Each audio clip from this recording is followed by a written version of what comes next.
Bonjour et bienvenue sur Projet Libre. Je m'appelle Walidou, je suis tombé dans la marmite du logiciel libre il y a plus de 20 ans. Que vous soyez libriste confirmé ou néophyte, venez découvrir avec moi les portraits des femmes et des hommes qui font du logiciel libre. Communauté, modèle économique, contribution, vous dit tout. Bienvenue à toutes et à tous, nouvel épisode de Projet Libre. On va reparler de no-code et aujourd'hui, avec mes deux invités, on va reprendre le fil d'une discussion qu'on a commencé dans l'épisode 2 de la saison 14 où on parlait de no-code et logiciel libre. On évoquait un outil qui s'appelle Silex, sur lequel on disait qu'on ne savait pas grand-chose.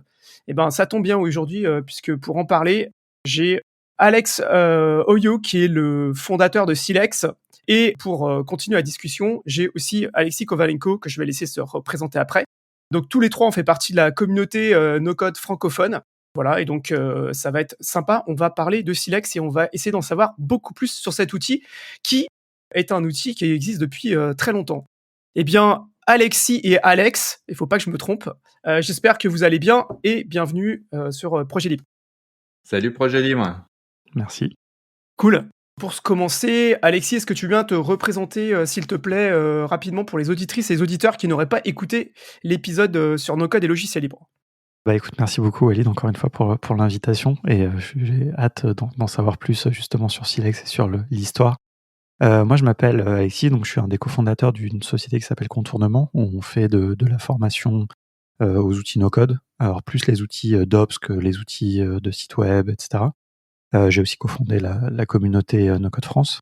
Voilà, et aujourd'hui, je m'intéresse un peu plus spécifiquement à des outils d'IA de génération de code, donc un autre volet du no-code un peu plus avancé autour du code, on va dire en quelque sorte, mais du code qui n'est pas écrit par des humains, mais plutôt par des machines, pour aider les no-codeurs et les no-codeuses à repousser justement un petit peu les limites des outils no-code.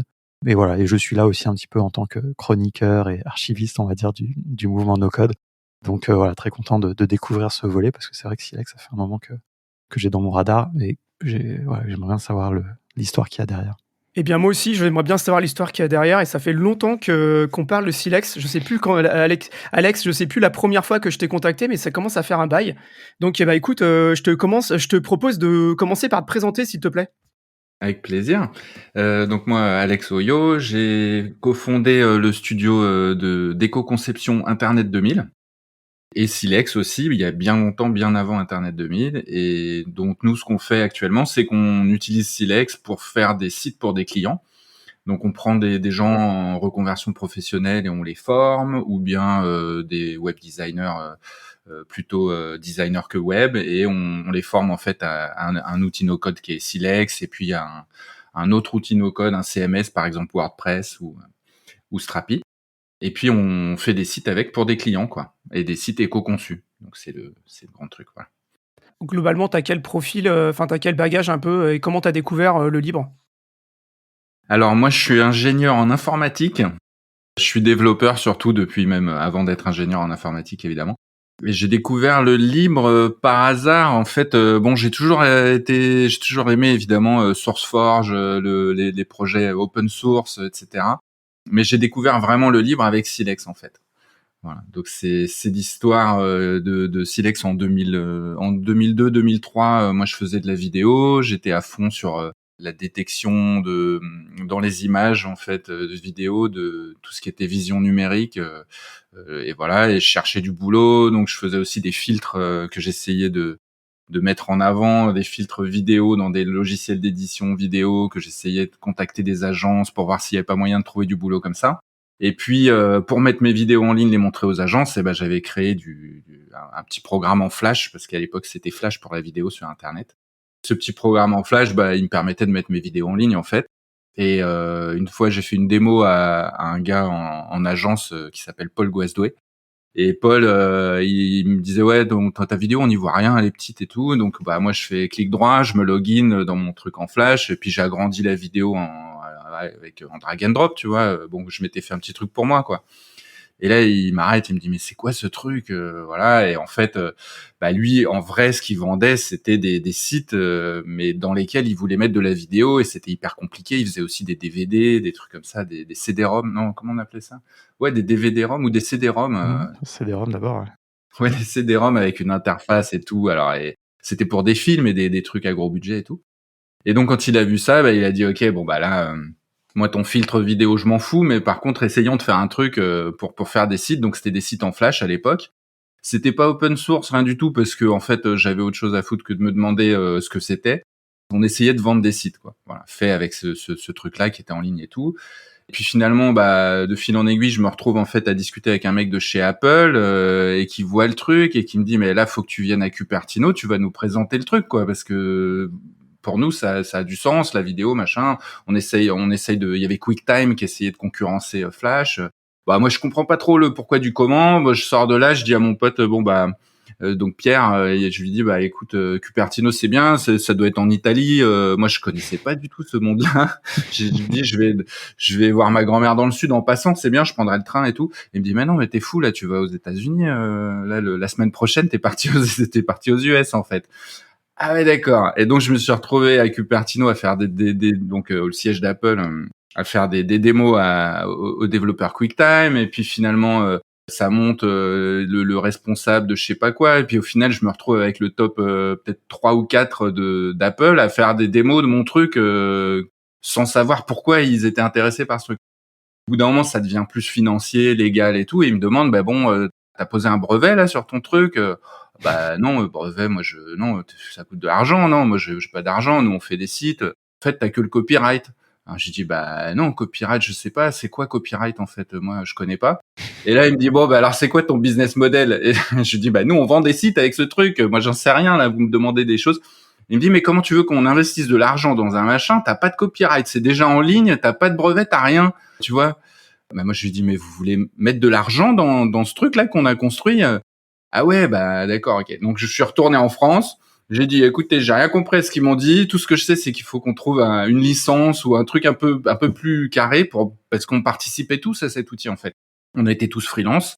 Et soit il y en a qui faisaient des sites avec, il y en a qui faisaient de la doc, il y avait des développeurs. Je me rappelle d'Ariel qui développait avec moi des trucs. Il y avait Pascal qui faisait du design. Enfin, on était une bonne dizaine ou une quinzaine. Et puis on a mis le truc on s'est réunis comme on faisait quand même pas mal de pognon avec ces sites en Flash, en fait, et avec cet outil qu'on avait tous développé en commun. On a mis une partie de l'argent dans le fait d'avoir des locaux et puis de mettre le truc en open source. On a lancé une petite annonce et puis là il y a des développeurs allemands qui sont venus. Il y avait vraiment un truc qui se passait et on a été élu projet du mois sur SourceForge. Alors SourceForge c'est un peu mort aujourd'hui, mais à l'époque c'était vraiment le truc. Du coup on a eu des millions de downloads. Enfin bref c'est parti dans l'open source vraiment quoi. Et là il y a eu évidemment des histoires de est-ce qu'on lève des fonds, est-ce qu'on fait tout ça. Moi j'étais pas chaud, on avait tous nos activités. Donc finalement, ce qu'on a fait, c'est on a monté une assoce et c'est devenu un logiciel libre en fait. Et là, j'ai commencé à découvrir, à me poser la question, mais tu vois, c'est quoi notre truc en fait, voilà. Attends, il faut qu'on reparte un peu avant. Tu reviens des États-Unis et là vous dites OK, il faut qu'on fasse un truc avec, il faut qu'on choisisse une licence. Ouais. Et là, à ce moment-là, vos réflexions, c'est tout de suite comment vous tombez sur un peu les licences libres? Quelle licence vous choisissez? Faites un peu qu'est-ce que vous faites à ce moment-là? Le sujet préféré de Walid. T'as voulu passer trop vite sur le sujet préféré de Walid. On me la fait pas sur les licences, les amis. Ah là là, franchement, on était, il y avait aucun spécialiste là-dedans. Puis à l'époque, tu vois, voilà, moi mon logiciel c'était, je sais pas, mes exemples de bons logiciels, t'avais VLC, t'avais déjà un gars que j'aimais bien qui faisait Piwik là, qui est devenu Matomo. Ouais, oui, tout à fait. Mathieu Aubry, il est passé Voilà, Mathieu il y a Aubry. pas très longtemps sur le podcast. Ouais, je sais bien, ouais. Et d'ailleurs, c'est à l'époque, nous, on avait donc été élu projet du mois, et donc on avait on avait proposé Piwik, qui est devenu aussi projet du mois après nous. Donc du coup, on a fait un peu comme tout le monde. Mais moi, mon but, c'était surtout que ça se reproduise pas cette embrouille là de mais qu'est-ce que tu vois, on peut vous le voler, nous on veut pas mettre d'argent dedans, mais de toute façon, moi je veux pas qu'ils mettent de l'argent dedans. Enfin bon, après, j'aurais pas dit non contre l'argent d'Apple à l'époque, hein, mais vraiment c'était pas mon truc. Moi les startups et tout ça j'y connaissais rien. Par la suite j'ai beaucoup bossé avec les startups, mais à l'époque j'avais pas compris quoi. Si vous choisissiez une licence open source, enfin du coup tu nous as pas dit quelle licence, mais de toute façon Apple allait pas vous donner d'argent, non, j'imagine. Enfin c'est pas antinomique, hein, mais j'imagine que par rapport aux questions qu'ils te posaient, le fait de protéger, etc., leur idée était pas forcément que vous alliez vers de l'open source, non? Ah ouais non, pour eux c'était même pas envisageable, ouais.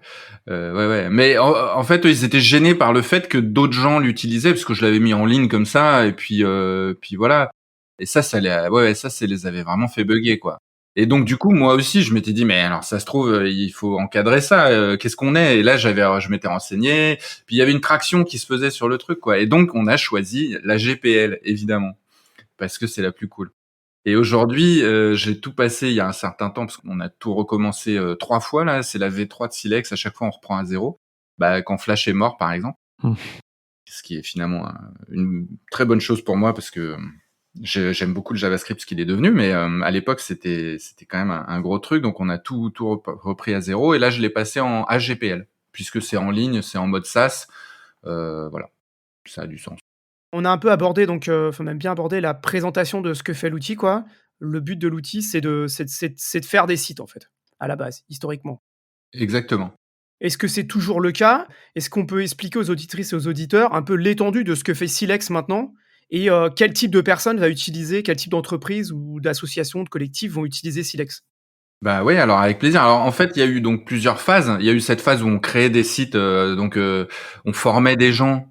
Il était hors de question d'aller prendre des ingénieurs ou, enfin déjà c'était pas trop notre truc. Moi, même si je suis ingénieur, mais voilà, nous ce qui nous intéressait, c'était d'être avec nos potes qui sont des designers ou même pas. Moi à l'époque, on travaillait avec une personne qui était couturière. Elle faisait de la couture, mais elle était geek comme nous. Donc finalement, il a bien fallu qu'elle se mette à faire des sites.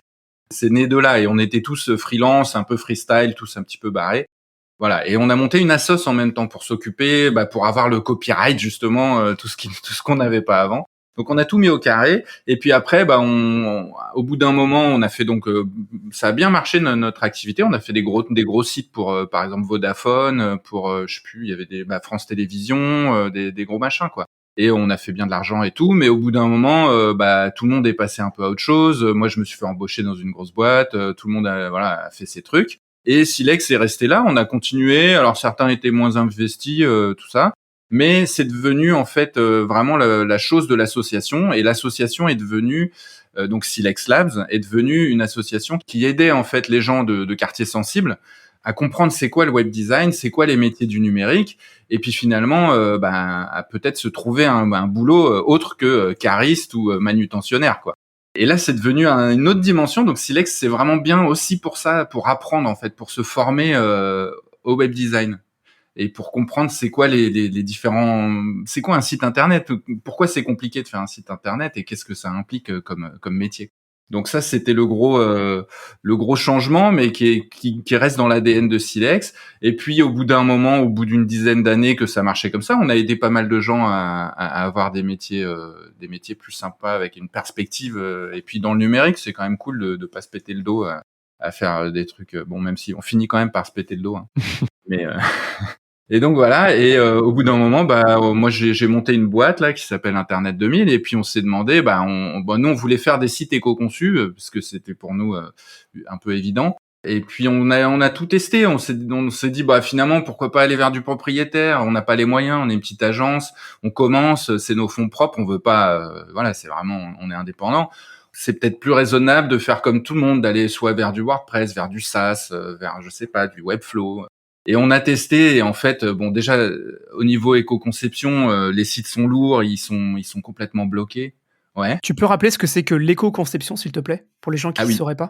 tout à fait. En fait, internet, et le fait d'avoir beaucoup d'apps et de sites internet qu'on utilise tout le temps pour de plus en plus de choses, ça a un impact écologique de plus en plus grand. Il est pas encore énorme, mais il grossit sérieusement. Et on peut très bien y faire quelque chose. Il y a plein de solutions. Alors, par exemple, une solution, ça peut être ne pas mettre une vidéo HD sur la home page de ton site en autoplay et que personne ne veut voir, et que donc en fait les gens vont juste scroller, ils la verront même pas alors qu'elle consomme beaucoup de bandes passantes. Donc il y a la partie ce que tu charges qui consomme de l'énergie, il y a la partie ce que tu affiches. Donc un site avec beaucoup de divs les unes dans les autres, avec un DOM hyper compliqué inutilement, ça va consommer plus qu'un site hyper simple et propre. Voilà. Et il y a ce qui se passe sur le serveur pour l'instant on a encore beaucoup de mal à mesurer. Mais par exemple, WordPress, c'est une catastrophe au niveau de la consommation serveur. Webflow, c'est une catastrophe au niveau de la consommation sur le client, de combien il charge. Il charge jQuery, il y va franchement, quoi. Il charge plein de trucs, et puis il affiche voilà, le code est dégueulasse côté client, quoi. Donc l'éco-conception, c'est ça, c'est faire un truc propre, simple, le plus en fait, comme tout ce qui est éco quoi, le plus sobre possible. Enfin, peut-être qu'on pourra revenir là-dessus, ça serait intéressant peut-être que tu donnes des conseils justement pour les gens qui font des sites et tout, parce que là, tu as évoqué certains des problèmes. Il y a aussi la partie fonctionnelle. Enfin, moi j'aime bien, il y a un mot que je sais pas si tu connais, il y a un ancien formateur de chez Samplon qui s'appelle Laurent Duvernay, qui est aussi sur les sujets d'éco-conception, et il m'avait parlé de sobriété fonctionnelle. Et en fait, j'avais Ouais. trouvé ça hyper intéressant, c'est-à-dire, il y a la partie technique, des choses que tu as évoquées, puis il y a aussi même juste se poser la question que, est-ce que dans ton application, tu as besoin de telle ou telle fonctionnalité? Parce qu'en fait, si tu les enlèves, pas forcément t'enlèves de la consommation de ressources d'une manière ou d'une autre, que ce soit du processing ou serveur, client, n'importe, mais juste se poser les bonnes questions, quoi. Moi, j'aime bien la sobriété en général, mais aussi Bah ouais, dans ce que c'est font ouais. les projets, quoi. Dans tout ce qu'on fait, ça devrait être évident quoi pour tout le monde. Ça l'est quand même de plus en plus, mais chez les développeurs, c'est pas trop ça quoi. Enfin après, c'est peut-être une autre sobriété. C'est peut-être la sobriété de pas se prendre la tête avec un algorithme, alors qu'il suffit de rajouter un deuxième CPU à ton serveur quoi. Ouais ouais bah alors moi je suis en fait c'est mon associé qui Molly Richet qui est aussi ma cousine. On a monté cette boîte. Elle s'est formée, elle est à fond dans tout ce qui est dans toute l'éco-conception quoi, techniquement, mais aussi la sobriété. Elle parle aussi souvent d'obsolescence, de bon alors elles ont des tas de termes comme ça hyper intéressants. Mais moi, je me spécialise vraiment dans l'optimisation et le fait d'avoir en fait un site très propre côté client qui ne charge pas grand chose et côté serveur, ben rien du tout. C'est-à-dire, il n'y a pas de PHP. Moi, je veux pas de PHP, je veux pas de base de données, je veux rien côté serveur. C'est des sites statiques. Donc évidemment, au début, Webflow du coup, c'était pas possible. WordPress non plus. Alors on s'est dit bon, on va tout développer, on va se mettre au code, on va être beaucoup plus technique, etc. Mais c'était pas satisfaisant. Ça coûtait trop cher en fait, et c'était pas viable. Et du coup, évidemment, au bout d'un moment, on a dit bon, il y a Silex, hein, donc on a repris la version qui était en cours dans l'association et qui marchait. Voilà, j'ai développé un petit plugin ou deux pour faire en sorte qu'on puisse avoir brancher en fait un CMS dessus, parce que nous, nos clients, ils ont besoin quand même d'une interface. Ils vont pas commencer à aller écrire ça dans des fichiers texte. Donc voilà, donc on a branché sur Silex un CMS et puis finalement, ça a commencé à bien marcher. Et puis en fait, Silex ne convenait plus parce que c'était quand même une version qui avait plus de 10 ans. Donc là maintenant, les navigateurs, ils étaient tous compatibles avec les CSS, etc. Donc finalement, on est reparti sur une V3 et on a tout financé nous-mêmes en fait. C'est-à-dire moi, mon temps, en gros, c'est un tiers ou la moitié de mon temps passé sur Silex et le reste sur des clients ou sur les trucs de la boîte, quoi. Mais même comme ça, en fait, on s'est rendu compte, c'est devenu un prototype cette boîte pour prouver que finalement le logiciel libre, c'est rentable en vrai. C'est pas juste un truc qui est cool ou qui est génial pour les utilisateurs, parce que le logiciel libre quand même avant tout c'est génial pour les utilisateurs, mais en fait c'est aussi bien pour nous qui faisons du business avec en fait. Vu que le logiciel est hyper adapté à ce qu'on fait, on le connaît vraiment bien, il est vraiment modulaire. On peut avec Silex, tu peux publier sur un FTP, tu peux aller sur du Git, tu peux faire vraiment tout ce que tu veux. Et à la fin, ça donne des sites qui nous, on est satisfait. On peut former des gens, donc il y a un côté aussi un peu peut-être pas social, mais un peu quoi, qui fait venir des gens. Là, on a donc on bosse avec Jonas, qui est un ancien prof. Il s'est reformé, il a fait une formation de 6 mois, et puis après, il s'est formé avec Silex, et maintenant, il fait même du code, il se met au JavaScript, tout ça. Donc c'est un peu un tremplin ce truc-là aussi, quoi. Et ça c'est vraiment cool. La boîte qu'on fait là, on veut vraiment que ce soit positif, que ce soit un vrai truc positif dans tous les domaines. Avant de revenir, un peu après sur, la structure que vous avez mise en place, donc là, actuellement, Silex, le but, c'est quoi? C'est toujours de faire des sites statiques? Ouais. Qu'est-ce que tu fais à l'heure actuelle avec Silex depuis que vous l'avez écrit pour la 3e fois? Alors, on fait toujours la même chose, mais plus vite et de manière plus moderne. L'interface graphique, en fait, tout simplement. Mais on fait exactement la même chose. C'est-à-dire que on fait des sites statiques avec des données dynamiques, et ça dans le navigateur en visuel. Et il y a aussi le côté, on forme des gens au web design. Parce que tout ce que tu apprends dans Silex, si tu te mets au code après, c'est les mêmes concepts, c'est les mêmes noms. Tu vois, c'est très proche des standards, en fait. Pourquoi réinventer les standards? Nous, on n'a pas besoin de loquer les gens, de les bloquer dans notre truc. Donc, s'ils ont envie de se mettre au code après, c'est très bien, quoi. Je suis allé voir Silex tout à l'heure. J'avoue, en fait, moi, je me souvenais, j'ai été assez surpris parce que j'avais regardé il y a longtemps Et comme tu disais, donc j'ai pas halluciné où je me suis dit, parce qu'en fait déjà à l'époque où je bossais à Simplon, on gérait une petite agence web, on avait vu Silex, donc là on était déjà dans les années 2015, un truc comme ça. Mais c'est vrai que c'était très différent. Et ce que j'ai trouvé intéressant là dans ce que j'ai vu, c'est que effectivement, donc bon, désolé pour la comparaison, hein, mais bon, ça ressemble un peu à Webflow. Et ce que j'aime bien, et ce qui est aussi une des limites, c'est que ça respecte vraiment, comme tu dis, les standards du web, etc. C'est-à-dire que si je fais un glisser-déposer d'un élément, il va pas rester là où je l'ai mis, quoi. Parce que c'est pas Ouais. comme ça que le web fonctionne. C'est-à-dire si je mets une div, le texte, il va venir se caler en haut à gauche. C'est normal, c'est le comportement normal du box model, quoi. Et donc c'est intéressant que tu précises que effectivement ça vient aussi avec de la formation en quelque sorte. Enfin, en tout cas dans ce que vous faites, parce que moi c'est ce que je dis tout le temps aux gens on entend tout le temps dans la communauté no code, oui Webflow, etc. Mais en fait Webflow, si tu sais pas le HTML, CSS, tu peux pas vraiment t'en servir en fait. Et c'est pas un problème. Moi je trouve que c'est bien que les gens apprennent ces choses-là. Mais sinon il faut utiliser Wix et compagnie, enfin ce genre d'autres outils no code qui ont plein d'inconvénients, hein. Voilà, c'est pour placer aussi un peu sur le level d'accessibilité, etc.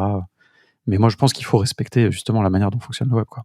Bah ouais, je suis carrément d'accord. Alors ça a plein d'inconvénients aussi, mais c'est vrai. En fait, moi, la comparaison avec Webflow, j'adore parce que pour moi, Webflow, c'est un outil qui est génial. Mais il y a quand même des couches d'abstraction, des sortes de composants. Tu sais pas trop ce que c'est. Là, dans Silex, tu veux te faire une navbar. Eh ben, vas-y, hein, tu poses des divs, tu mets tes liens, tes trucs. Enfin, tu vois, tu fais tout vraiment comme si tu le faisais en code, mais en visuel. Là, tu as évoqué le fait que, donc vous avez créé une association. À l'époque, quand vous avez créé l'association, ça vous semblait la meilleure forme ou vous avez hésité avec d'autres, formes? Ben, vu on avait tous nos business models en fait, même si on mettait peut-être pas les noms vraiment comme ça, mais on était tous indépendants je me rappelle, il y avait une des personnes qui vendait, du copywriting quoi, elle écrivait des trucs quoi et elle nous aidait avec la documentation et tout. Ça semblait, évident qu'on pouvait pas monter une boîte, que personne n'avait trop envie. On aurait galéré pour définir ce que c'était, puis c'était pas logique, ouais. Non, l'association, c'était vraiment le bon truc pour pouvoir, en fait, le but, ce qui est écrit dans les statuts, c'est que ça fait la promotion de logiciels libres et ça tient les droits sur Silex, quoi, et sur le logiciel libre, ouais. OK, la marque Silex, elle est détenue par l'association? Voilà, le copyright, en fait, je crois, parce qu'on n'a pas vraiment de marque, mais bon, après, on n'a pas été super loin non plus, mais on a monté cette association.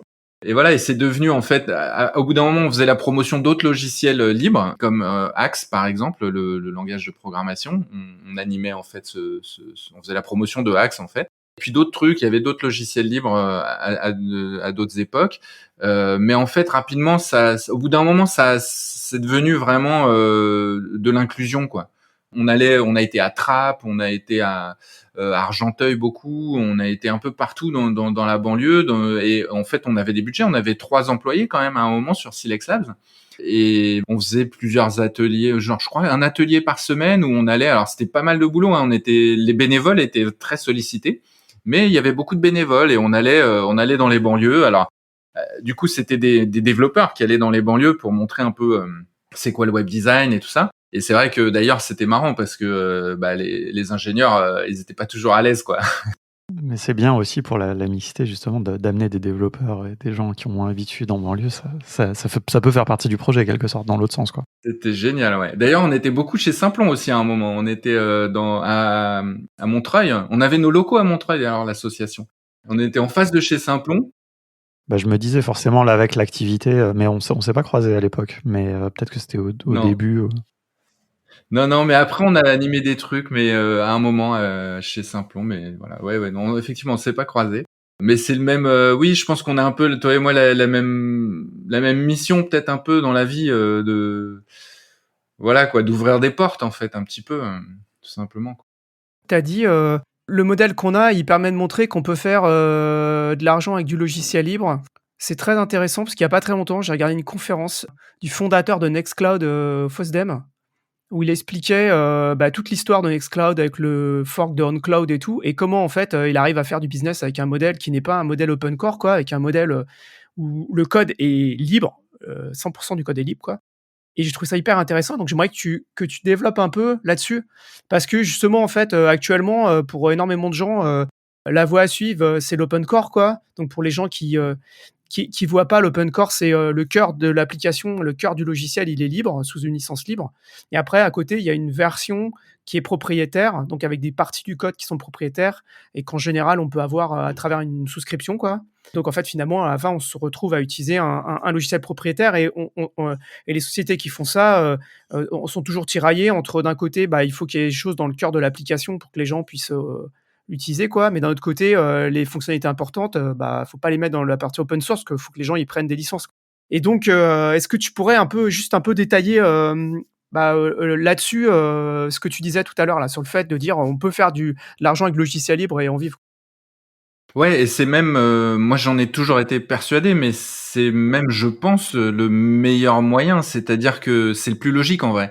Regarde, nous, notre business model, c'est de vendre des sites internet. Voilà, bon, ils sont éco-conçus, il y a tout un truc un peu social, un peu éco et tout ça, bon. Mais on vend des sites internet, c'est notre business. À côté de ça, on pourrait utiliser des outils payants qui seraient pas forcément adaptés complètement à ce qu'on fait. On mettrait de l'argent dedans, et l'argent, il irait dans 80% de marketing. Tu vois, 20% dedans, il y a quoi? Il y a un peu de RH et puis il y a quelques développeurs. Enfin, tu vois, et surtout, on maîtriserait pas l'argent qu'on met dans une souscription. On peut pas dire, cet argent-là, moi, je veux qu'il aille dans corriger tel et tel bug qui me rendent la vie impossible. Je veux qu'il aille dans telle et telle feature et j'ai pas envie que vous alliez développer un nouveau marché sur un truc qui m'intéresse pas et dans lequel vous allez mettre tout mon argent. Voilà. Donc, évidemment, le logiciel libre, ça veut dire plusieurs entreprises ou indépendants ou même particuliers qui ont un besoin commun et qui vont investir leur argent pour faire exactement ce dont ils ont besoin. Donc, c'est les utilisateurs qui développent. Ça paraît évident, quoi. Est-ce que, juste pour clarifier le modèle, on peut dire que en fait, donc vous vendez du service, donc vous faites des Ouais, sites web, une agence, vous ouais, vendez du service en utilisant Silex. Mais Silex vous rapporte jamais d'argent directement puisque c'est gratuit, c'est utilisable, tout le monde peut le télécharger, etc. De ce que j'ai vu. Donc ouais. vous vendez jamais le logiciel, vous n'avez pas de souscription, de choses comme ça. Donc c'est vraiment une partie, vous développez quelque part la partie service sponsorise en quelque sorte le développement du logiciel, mais comme vous utilisez le logiciel, c'est cohérent, quoi. Ça fait une boucle. La seule autre solution que je vois, ça aurait été on développe nous le logiciel, on le laisse propriétaire et que pour nous. Déjà d'une, c'est pas très rassurant pour nos clients parce qu'on est quand même une petite boîte. Voilà, mais surtout là, ce que j'espère, on a déjà il y a une personne qui contribue beaucoup, et puis il y en a d'autres qui contribuent un tout petit peu, pas beaucoup. On n'a pas assez de contributions pour l'instant, mais ce que j'espère dans le futur, c'est qu'il y a d'autres boîtes comme la nôtre qui feront peut-être des sites éco-conçus même, ou des sites autrement, ou même autre chose, mais qui utiliseront ou des indépendants qui utilisent. Il y a déjà des indépendants qui utilisent Silex. Donc, si tout le monde commence à utiliser ça vraiment de manière professionnelle, on va tous avoir des besoins qui se précisent, des choses plus, peut-être aussi des besoins qui aient moins de bugs, de choses plus carrées, de process. Voilà, mon espoir, c'est qu'il y ait d'autres gens qui s'en emparent. Moi, je m'en fous d'avoir d'avoir la main mise dessus, évidemment. Moi, ce qui compte, c'est qu'on soit pas les seuls à maintenir ce code, parce que là, pour l'instant, même comme ça, c'est quand même rentable, mais c'est beaucoup moins rentable que si on était 10 boîtes et que chacun mettait une journée de développeur par mois, par exemple. C'est ce qui se passe pour, par exemple, pour Blender en 3D, là. C'est génial ce qui se passe pour Blender. Est-ce que vous êtes prêt, enfin c'est une question vraiment, je pose la question par curiosité, mais est-ce que vous seriez prêt si demain il y avait 10, 15 personnes qui veulent contribuer? Quand je dis prêt, c'est dans le sens où il y a des questions de documentation, il y a des questions d'animation, enfin animer un projet libre, c'est aussi tout un sujet. Est-ce que... voilà, mais c'est... Ben, pas vraiment, mais on est beaucoup plus prêt qu'il y a 6 mois. Et je pense qu'on sera bientôt plus prêt encore. Parce qu'à chaque fois qu'il y a un nouveau développeur qui arrive, évidemment, à chaque fois, il tombe dans le trou, là, tu sais, qu'on n'avait pas, le truc où on avait mis un petit tas de feuilles au-dessus, là, pour le maquiller, en fait, il tombe dedans. Et donc, à chaque fois, on rebouche les trous, on modifie, voilà. Et il y a un truc qui est intéressant aussi que j'ai pas dit, c'est que, donc, Silex fait des sites statiques, mais en vrai, comme dans le logiciel libre toujours, on essaye toujours de faire un petit bout. Le reste, on compose avec d'autres choses. Donc là, en fait, ce que fait Silex, en vrai, donc on branche un CMS dessus si on veut. Et lui, il produit des sites qui sont des sites Eleventy. C'est Eleventy, en vrai, qui fait en sorte de build le site, de le construire pour qu'il soit statique à la fin. C'est un générateur de... Ouais, moi je connais pas Eleventy. Pardon, désolé. Tu connais pas Eleventy? Ouais, Ouais, c'est si un tu peux expliquer. super projet. C'est un projet libre d'un mec, Zach, qui est vraiment cool, avec qui on a eu quelques discussions sur les réseaux sociaux pour dire, bah en fait, ouais, nous nos projets, on veut pas qu'ils soient, comment dire, dépendants d'investisseurs ou dépendants d'une boîte ou bah non parce que ça casse tout en fait. Moi si je contribue à ce projet-là, j'ai pas envie que derrière il y a une boîte qui se fasse du pognon là-dessus, qui va l'échanger. Alors qu'il se fasse du pognon avec, pas de problème, mais qu'il se fasse du pognon sur mon dos, non, là je suis pas d'accord, voilà. Et donc ce projet est libre aussi, Eleventy. Donc les projets upstream de Silex, c'est principalement Eleventy. Il y a un autre truc qui s'appelle Grapes.js, donc qui est un dev. Eleventy, t'as pas expliqué ce que c'était, ce que ça faisait en fait. Donc c'est un static site generator. Donc ça prend des templates HTML, donc des fichiers HTML. Ça prend du contenu qui peut venir d'un CMS, d'une API, de fichiers, de ce que tu veux. Et ça le transforme en un site HTML CSS que tu peux mettre en ligne n'importe où, sans base de données, sans rien. C'est ce qu'on appelle la Jamstack en fait. C'est dans une famille, mais il y a beaucoup de projets dans cette Jamstack qui sont à moitié libres, qui sont open core, où des grosses boîtes ont la main mise dessus.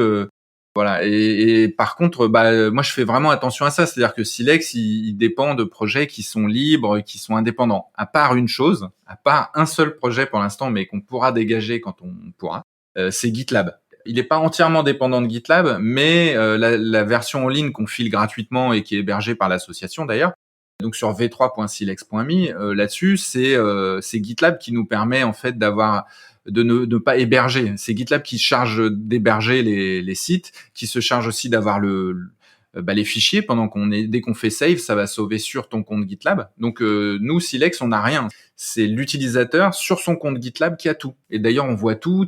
T'as tout le versionning et tout. C'est assez génial ce côté. En fait, Silex, il est vraiment à l'intersection de plein de trucs hyper intéressants. Donc le web statique, la Jamstack, etc. L'open source, la formation, tu vois, le côté un peu social. Enfin voilà, c'est ça. Je sais pas exactement où je voulais en venir, mais Moi, j'étais un peu surpris, à vrai dire. C'est un petit feedback utilisateur. J'étais un peu surpris d'être obligé de me connecter via GitLab à Silex quand j'ai voulu tester. Maintenant, je comprends mieux, mais c'est vrai que ça mériterait d'être un petit peu expliqué. Ouais, c'est vrai. Et puis aussi, à un moment, j'aimerais bien moi dégager GitLab et le remplacer par ForgeGeo, par exemple, qui est un vrai outil libre de forge, quoi, un peu comme GitLab. Mais le problème, c'est que là, actuellement, il y a sur la V3, là, ça doit faire 6 mois qu'elle est vraiment sortie, ou un peu moins d'un an. Et il y a déjà 30 000 comptes qui sont créés dessus, ou 40 000 maintenant, peut-être. Et du coup, si on ramenait tout ça sur un ForgeGeo, les pauvres, que tout est maintenu vraiment par des bénévoles, etc., qui ont pas toujours le business model qui va derrière d'ailleurs. Là, je voulais pas leur faire ça. Voilà, ça aurait été vraiment un coup dur. Donc, il faut attendre de pouvoir nous-mêmes avoir les moyens, justement, avoir des contributions d'autres, par exemple, une boîte qui pourra héberger un ForgeGeo, et du coup, on n'aura plus besoin de cet hébergement gratuit que file GitLab. Le problème de GitLab, c'est très bien GitLab. Le problème, c'est que c'est open core. Donc, pour nous, ce qu'on en fait, on n'utilise que la partie open source. À aucun moment, on utilise les trucs qui nécessitent une licence. Mais quand même, pour illustrer ça, donc chez Internet 2000, pour faire nos sites, nous, on n'utilise pas la version en ligne, la v3.silex.me. On utilise notre version parce qu'on a besoin, on l'auto-héberge, quoi. On a besoin d'être sûr que ça tombe jamais. On a besoin quand on met une mise à jour, c'est tout un process, etc. Donc voilà, on a quand même des gens à plein temps qui bossent dessus. Si jamais je fais exploser le truc, c'est problématique. Et donc on héberge notre GitLab, on héberge notre Silex, on héberge un serveur qui fait tourner Eleventy, et puis on héberge nos WordPress ou nos Strapi, voilà. Donc en fait, soit tu utilises la version hébergée par vous, soit tu t'installes ta propre stack qui comprend tous les éléments logiciels dont on vient de parler, quoi. Ouais. C'est bien ça. Okay. Ouais, tout est dockerisé. Si on veut l'héberger, c'est quand même pas très compliqué. Par exemple, pour Caprover, il y a quelqu'un là qui a fait l'intégration. Donc Caprover, c'est une sorte de Host, voilà, un truc où on peut installer des apps sur son serveur. Voilà, donc t'as tous ces trucs là, tous ces briques, elles sont déjà là. J'ai vu qu'on peut télécharger une version locale, mais juste une application desktop. Ça embarque pas tout. Ça, c'est que le builder, quoi, en quelque sorte, c'est ça? Alors la version Silex Desktop, elle est encore sur la V2, donc la version d'avant. Ah, ok, d'accord. mais qui marche pareil, hein. Mais elle embarque effectivement. En fait, elle embarque un bout de Node.js, donc du front et du back. Ça se comporte comme un logiciel normal. Tu l'installes et quand tu publies, ça publie dans un dossier. Par contre, pour faire ça, on a utilisé aussi un truc qui s'appelle Electron, je crois, Mm. qui te permet de faire des apps de bureau, mais qui génère des applications hyper lourdes. Donc là, déjà, au niveau écolo, c'est pas bon. Enfin, il y a plein de trucs à changer. Donc, on le recommande plus, cette version-là. Ça, encore une fois, là, ça a moins d'1 an, la V3, donc j'espère que ça va prendre aussi dans ce sens-là. C'est-à-dire qu'il y a des gens qui vont remettre à jour la partie desktop, quoi. Parce que c'est cool. Quand t'es en local, tu publies, c'est instantané. Tu peux bosser quand t'es dans le train, tu vois, même si t'as pas de connexion. Le SaaS, c'est bien, mais c'est un peu plus lent, c'est un peu plus galère, moi, je trouve. Ça reste le plus accessible pour la plupart des gens. Enfin, comme tu dis, 30 000 personnes qui sont inscrites, ça montre que voilà, il y a une appétence. Pour pas que les gens aient peur, je dis ça parce que s'il y a des gens qui écoutent qui se disent ah bah ouais, j'aimerais bien utiliser Silex, mais là on commence à me parler de Docker et tout, ça fait flipper. Non, franchement, c'est hyper simple d'utiliser votre version en ligne. Franchement, moi, ça m'a pris 3 minutes de me retrouver dans un site en train de construire. Donc, Ouais, merci de préciser, c'est vrai, ouais. Ouais, carrément. C'est juste, tu t'inscris, c'est comme c'est comme un outil de web design normal en ligne. Si on regarde un peu la gouvernance à l'heure actuelle, Hmm. donc ce que je comprends, c'est qu'en fait, vous avez réécrit l'outil et vous le faites évoluer en fonction de vos propres besoins. Et que potentiellement, là, vous commencez à avoir des personnes externes qui viennent et qui contribuent. Comment ça se passe pour prendre les décisions ou est-ce que si quelqu'un vient avec un besoin, il code son truc, vous l'intégrez? Enfin, moi, je suis un développeur, par exemple, j'arrive, j'ai un besoin. Déjà, comment je vous contacte? Et puis ensuite, après, derrière, comment je discute avec vous de la bonne manière de faire, etc., quoi. Ouais, c'est une très bonne question, d'autant que on a des sponsors en plus. Il y a des boîtes qui sponsorisent Silex. Et l'argent, bah du coup, en vrai, la réponse à ta question, c'est les décisions, on les prend pas pour l'instant parce que c'est moi tout seul qui ai les droits. Je te dis, il y a un autre développeur qui est peut-être un tiers-temps ou un mi-temps, et puis 2 autres développeurs qui ont contribué à la V3, hein, je parle. Malheureusement, pour l'instant, il n'y a pas suffisamment de gens pour que ça devienne intéressant. Là, on en discute sur les forums, donc on a un chat et un forum, et voilà, on en discute et on intègre les demandes. Mais les gens qui utilisent Silex pour l'instant, c'est surtout à part le studio, là, c'est surtout des freelances. Et du coup, leurs besoins, ils sont en fait hyper basiques parce que là, ils en sont à découvrir la V3, là. c'est quel profil? Est-ce que c'est des devs ou c'est plutôt no codeurs, no codeuses? C'est très bizarre. C'est plutôt soit c'est des gens qui se trompent et qui viennent en pensant que c'est Wix et qu'ils auront rien à apprendre et ils veulent faire leur site parce que historiquement c'était un peu ça. Silex, il y avait beaucoup de DJ, je sais pas, on avait une vraie communauté de gens. Il y avait des assos, des trucs comme ça, mais ils faisaient un site. Mais aujourd'hui, Silex, c'est pas intéressant pour faire un site. Il faut, sauf si on connaît déjà HTML, CSS. Mais sinon, faut se former. Donc il y a une partie, c'est ça, et eux, au bout d'un moment, en général, soit ils font un site vraiment chelou, soit ils abandonnent. Et l'autre, ceux qui prennent bien là, donc les freelances qu'on voit là, c'est plutôt des designers un peu techniques.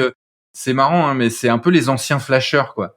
C'est-à-dire, c'est des gens, et ils aimaient bien bidouiller des trucs, que ça ait quand même un peu de la gueule comme ils ont envie. Vraiment, ils ont pas envie de partir d'une template, ou s'ils partent d'une template, ils ont envie de pouvoir la démolir complètement. Et ben voilà, c'est ce profil de gens un peu bidouilleurs, un peu voilà. Et alors il y a des gens aussi du logiciel libre, mais en général eux ils sont hyper geeks et souvent c'est pas trop, c'est plus mon profil à moi. Donc moi par exemple je me sers jamais de Silex, je fais pas de site, quoi. J'ai pas vraiment de vocation à faire des sites, ça m'intéresse pas trop, même s'il y a des tas de parties intéressantes, mais bon, c'est pas mon truc, quoi. Donc voilà. Donc ceux pour qui ça marche bien, c'est des designers techniques, un peu les sortes de webmasters ou des presque web designers. Donc actuellement, il y a que toi qui le développe. Il y a potentiellement des gens qui arrivent qui pourraient avoir des besoins. Donc pour l'instant, t'as pas encore trop ces problématiques de collaboration, de mettre des règles, etc., de mettre des process et tout. Mais potentiellement, ça pourrait arriver si effectivement il y a plus de gens qui arrivent, quoi. Bah ouais, en fait, ça arrive progressivement. Donc là déjà, là maintenant déjà, on a tout un truc avec les branches, comment on merge, etc. Puisque pour les quelques contributeurs, il a fallu mettre ça au carré. Alors on a quand même un truc, c'est la roadmap. Il y a des gens qui font des requests des feature requests sur la roadmap. Donc on a roadmap.silex.me.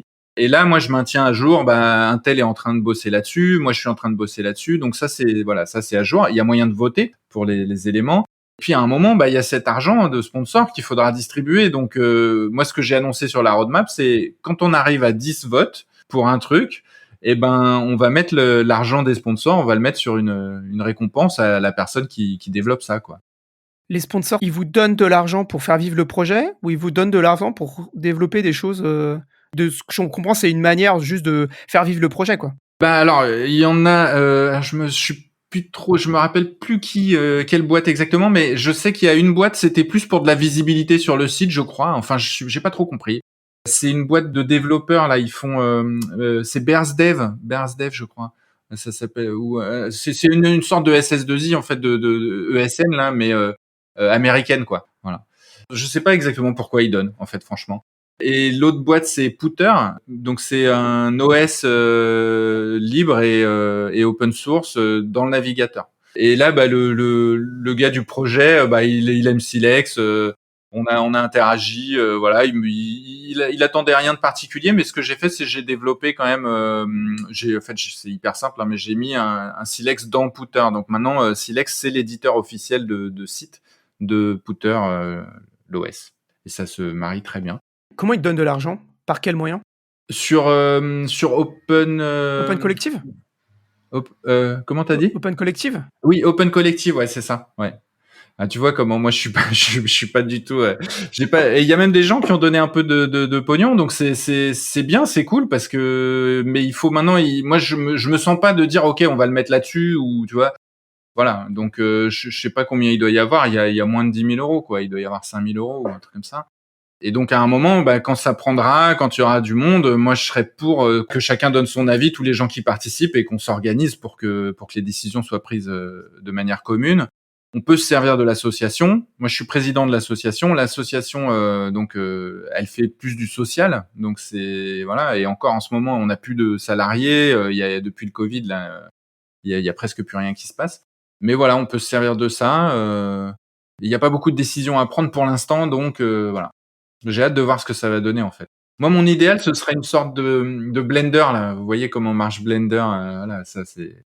Et juste, je crois je sais pas si tu l'as dit, mais il me semble pas. C'est codé en quel, langage? Si jamais il y a des devs, C'est du JavaScript, TypeScript. OK. Voilà, client et serveur. J'avais une question, la communauté des gens qui utilisent Silex, qu'est-ce que tu en sais? Est-ce que tu sais un peu s'il y a des endroits, plus que d'autres, qui l'utilisent? Sur Ouais. ces 30 000 comptes, par exemple, qu'est-ce que tu en sais? Alors, historiquement, Silex, c'est utilisé principalement par des Indiens et des Américains. Ah ouais? Parce que je pense qu'on l'a jamais traduit en français, en fait. Mais là, on commence à le traduire en français. Donc, j'ai fait un truc où on peut en traduire la majorité en français, enfin un bout en tout cas en français. Le site, il est en anglais et en français. Et là, on voit les Français qui arrivent. Moi, c'est parce que aussi pour la boîte, pour moi, j'ai intérêt à ce que ce soit en français. Maintenant, si quelqu'un d'autre le traduisait dans autre chose, on le traduirait dans autre chose. Et je traque pas les utilisateurs. En plus, de toute façon, je sais qu'il y en a qui l'utilisent sur leur serveur. Donc c'est très difficile, ça a toujours été difficile pour Silex de savoir. Mais récemment, j'ai fait un truc sur l'instance v3.silex.me. J'ai fait un truc où les gens, quand ils se créent un compte avec GitLab, donc ils se créent un compte, en fait, moi, je récupère leur adresse email et je leur envoie 3 emails d'onboarding, donc d'accueil, quoi, en leur disant bon, c'est important de me faire des retours parce que j'ai jamais de retour en fait, sauf quand ça bug évidemment, mais ce qui est bien. Mais il y a plein de gens qui abandonnent en fait, qui commencent et qui abandonnent et je sais pas pourquoi. Et donc du coup, là je leur dis bien ça, je leur explique. Donc j'espère, ça fait un mois que c'est en place, donc j'espère que là je vais avoir des retours de gens qui vont m'expliquer quoi. J'en ai déjà eu d'ailleurs. Il y a quelques personnes là qui m'ont dit c'est pas toujours très pertinent, donc faut que je filtre un petit peu.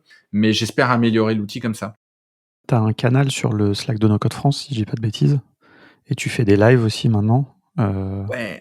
Et donc voilà, je me posais la question un peu de savoir si ça, parce que nous, il y a, c'est pas un projet libre malheureusement, mais il y a Didier de Zilio qui Ouais. documente en fait l'évolution de son produit depuis 3 ans, je pense quasiment. Moi, je trouve ça hyper cool. Je suis comme ça de loin. Je l'avais interviewé aussi, et c'est vrai que j'ai pas eu le temps de trop regarder là comment ça se passe côté Silex. Mais moi, je trouve qu'en tout cas, moi, c'est un des trucs que je trouve hyper cool, c'est que la communauté No Code France puisse permettre ça aussi, de connecter les utilisateurs et les éditeurs, surtout les éditeurs français, et encore plus open source, quoi. Ah ouais, mais No Code France, franchement, puis il y a le No Code for Good aussi que moi je trouve, génial. Ils ont fait un live là tout à l'heure.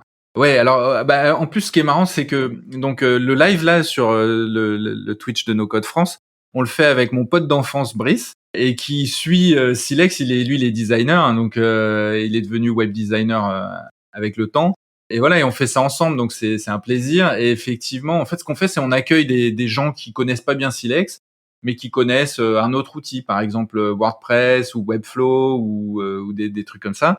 Du coup, on essaie de voir quand est-ce que ce serait bien d'utiliser Silex, quand est-ce que c'est mieux d'utiliser leur workflow habituel, et puis qui posent toutes les questions que tout le monde se pose et auxquelles nous on répond jamais parce qu'on connaît quoi. Et du coup, il y a ça effectivement. Les lives sont cool. On n'a pas de channel vraiment dans le Slack No Code France. On a nous notre Mattermost quoi, un autre truc à côté. Puis j'aimerais bien moi passer sur Matrix, mais voilà. Enfin bref, on a un chat et un forum. J'essaie vraiment de faire en sorte que la Silex aille vers enfin j'essaye de faire en sorte qu'on n'utilise que du libre. Quoi. C'est difficile, mais c'est vraiment un truc important pour moi. C'est pour ça que je suis sur No Code France, le Slack. Je suis personnellement impliqué, et j'aime bien et il y a un channel open source donc à fond. Mais c'est vrai que pour Silex, je fais attention à ce qu'on n'utilise que de l'open source et on ne fasse la promotion que des trucs libres. Ok, donc c'est pas la peine qu'on demande à créer un channel Silex. Ouais, j'y ai pensé, mais en plus, il y a pas, je sais pas s'il y aurait du monde, tu vois. Et je sais pas trop, Pas- mais bon. Non, mais je dis ça après, c'est pas pour forcer, hein, mais c'est vrai que ça mériterait en tout cas, parce que vraiment vous faites un outil no-code. En plus, open source, il y en a quand même pas tant. Donc je pense que ça peut permettre en tout cas les gens qui se posent des questions là-bas, de trouver peut-être un peu plus facilement, même si on cherche Silex, en fait, on te trouve toi du coup, mais bon, Ouais, on non, pourra mais en discuter après. c'est Hein, vrai. Non, non, mais t'as raison. Tu mets le doigt quand même sur un truc. Hein, et ouais. Et alors la communication, moi, c'est pas mon truc. Hein, donc en fait, C'était un peu une de mes questions après de comment tu vas faire la promo, en fait?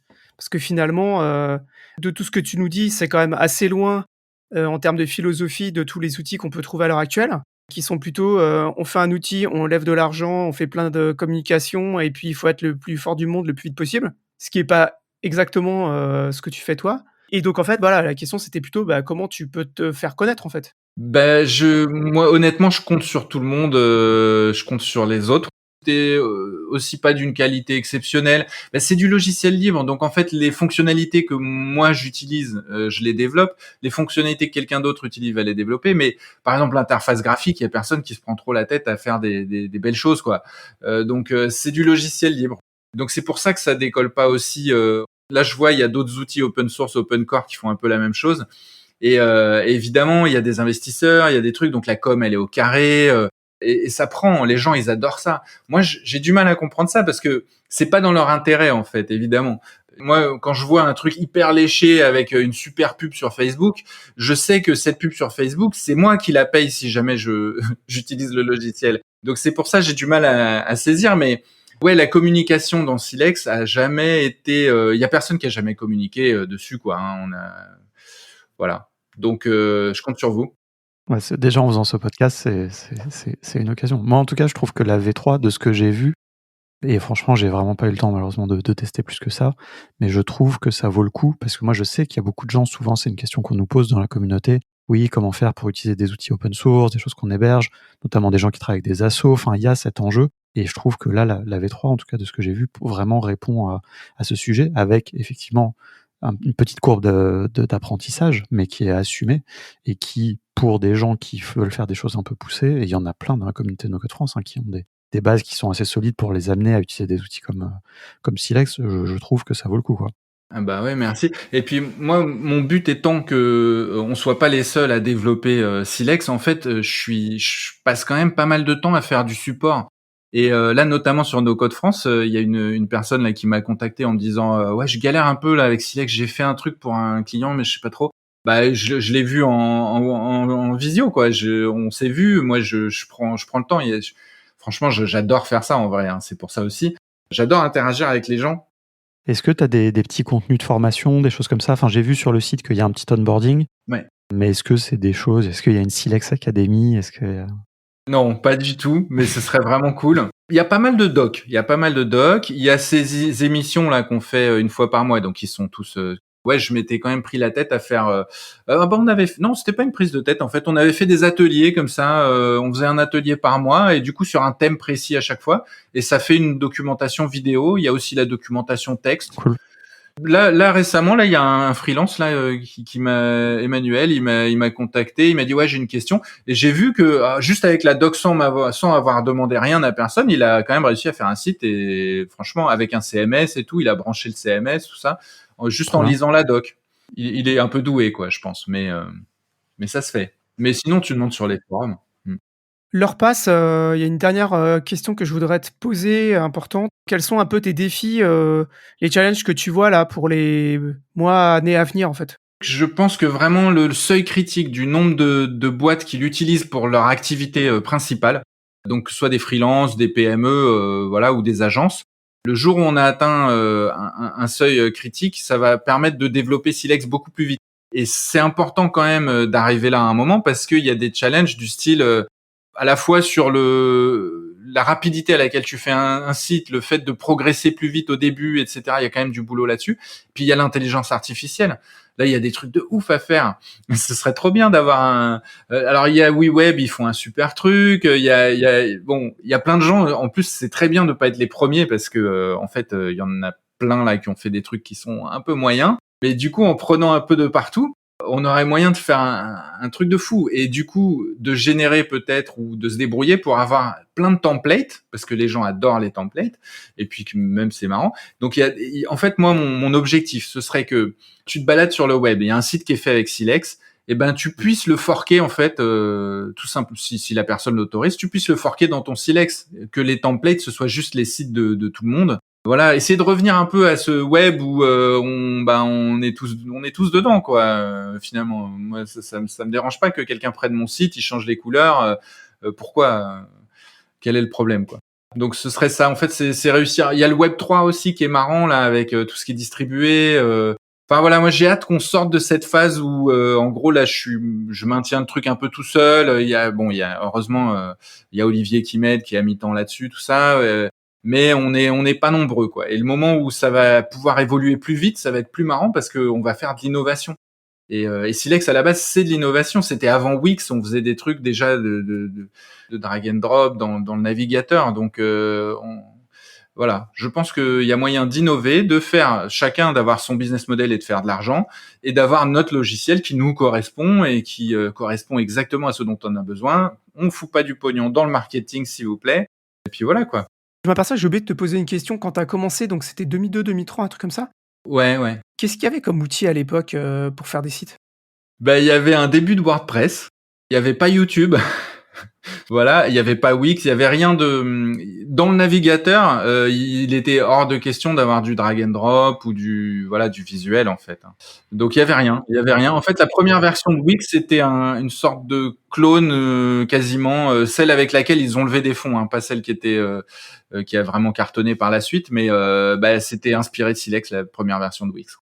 Ouais, à l'époque de Dreamweaver, à l'époque du Ouais. Netscape Composer ou un truc comme ça là, je sais Mmh. plus comment ça s'appelait là, le truc, Microsoft Frontpage, ouais, c'était des logiciels voilà. lourds qu'il fallait installer Aïe, sur son aïe, ordi, aïe. c'était pas dans le navigateur comme tu dis, Alex.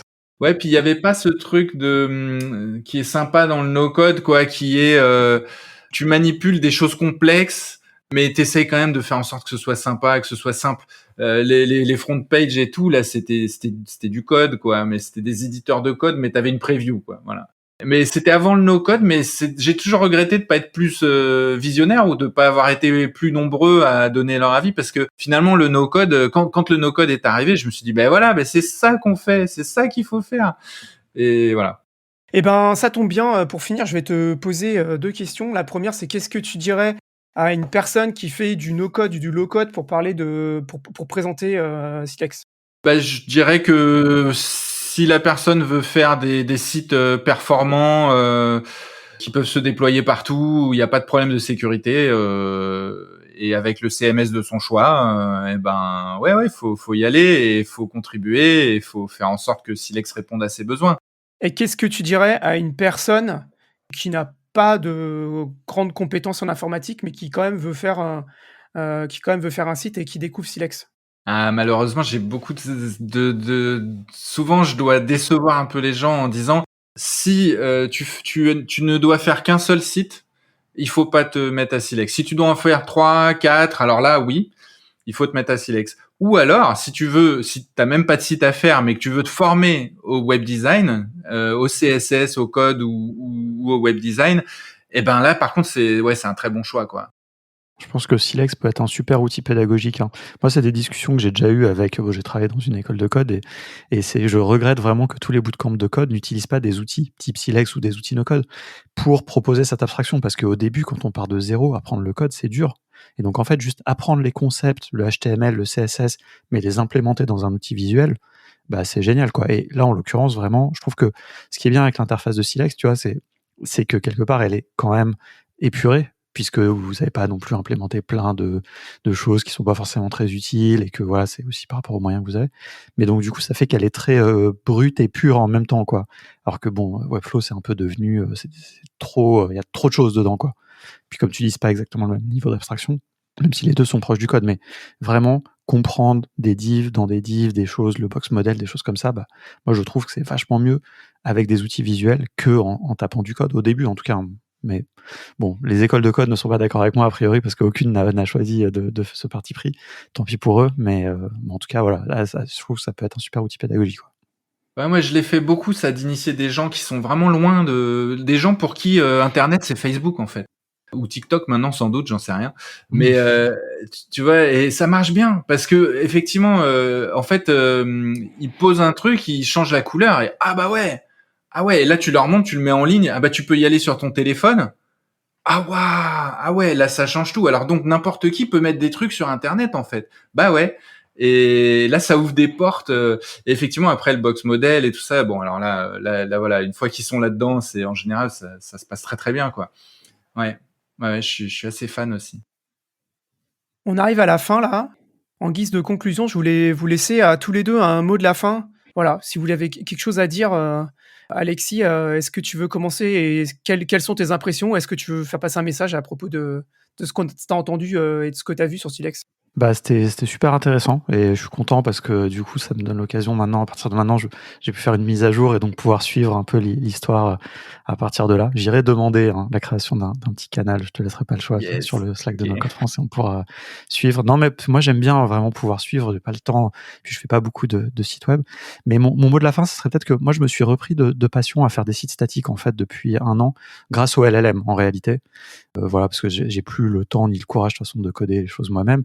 Donc j'ai eu une grosse phase no-code où j'utilisais des outils no-code, mais maintenant j'aime bien Mais le meilleur des deux mondes, tu l'as évoqué tout à l'heure, moi je pense que c'est un outil qui permet de commencer en mode conversationnel, mais ensuite de pouvoir modifier ce qui a été généré en mode visuel. WeWeb est au début de ça, c'est vrai que c'est assez impressionnant, leur copilote.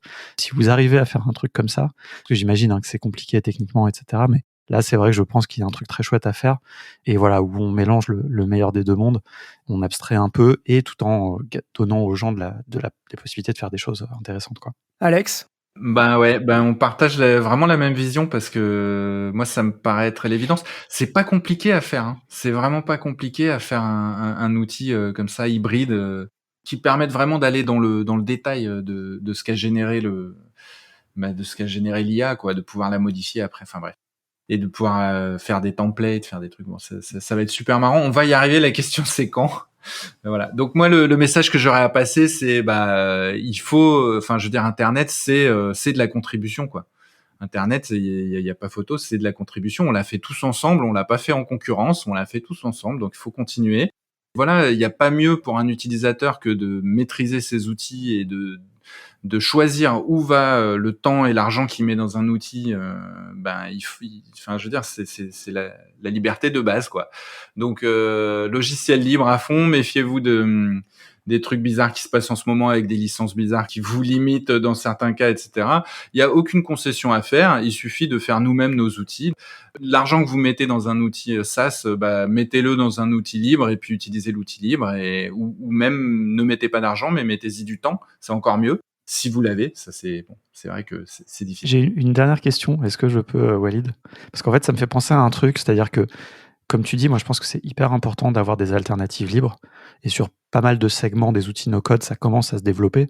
Sur les outils de base de données, par exemple, il y a plusieurs, bon, après modulo, les questions de licence, et cetera, mais il y a un secteur où il y a vraiment aucune alternative pour l'instant, c'est celui des applications. Quand je dis applications web, c'est-à-dire des sites web, mais avec un peu d'intelligence, un peu dans le segment de software, de WeWeb ou des choses comme ça.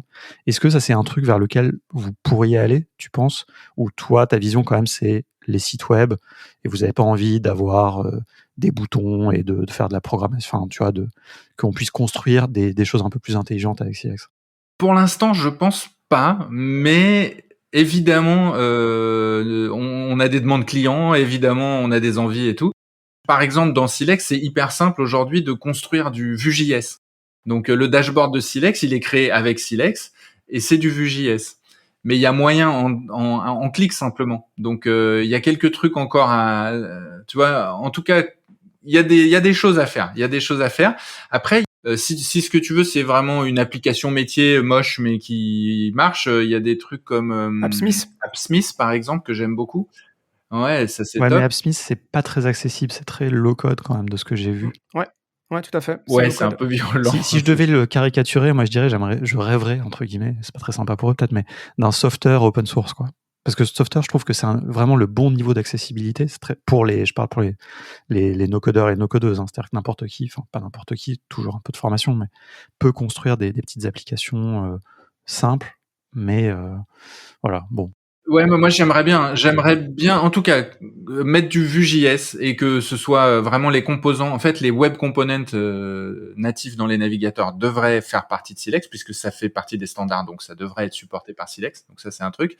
Faire des trucs genre à la Vue.js avec. Et puis après, il y a quand même ce truc où c'est des sites statiques qui sont build par GitLab ou voilà.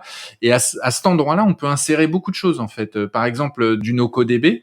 On peut, dès que tu as une API GraphQL, en fait, alors si ça doit changer en temps réel, que chaque utilisateur a un écran différent, c'est du dynamique. Mais il y a énormément de choses qui peuvent être faites en statique. Par exemple, un système de commentaires, ça peut être fait en statique sans problème parce que le site, il met une seconde à être rebuild. Et donc, dès que tu as quelqu'un qui laisse un commentaire, bim, ça rebuild le site et voilà.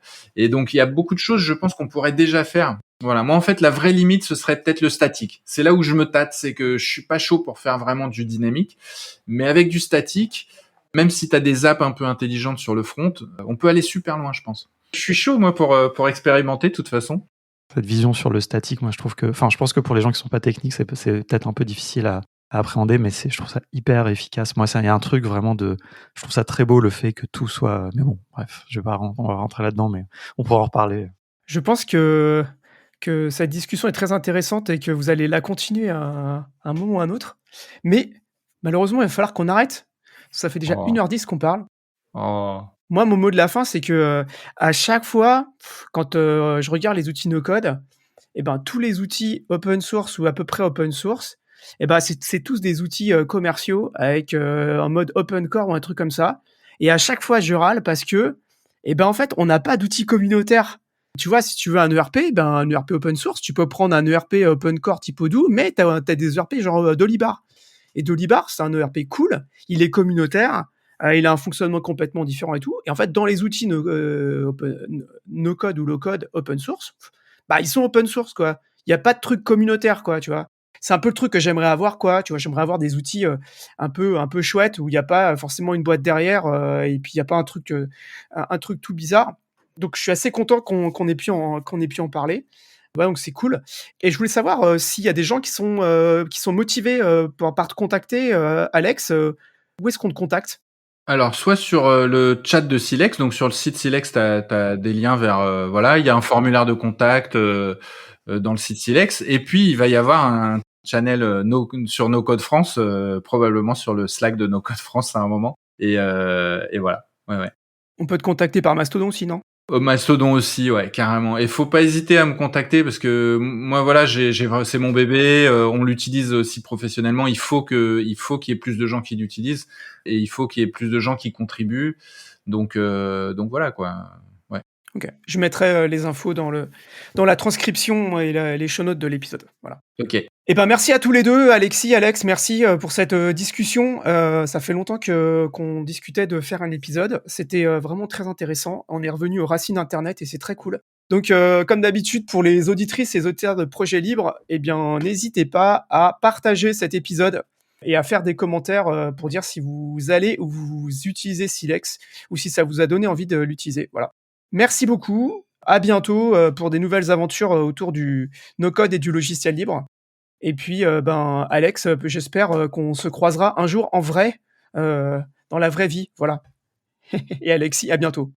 C'est trop fort, hein. Moi, j'adore ton podcast en plus. Donc ça me fait bien plaisir. Cool.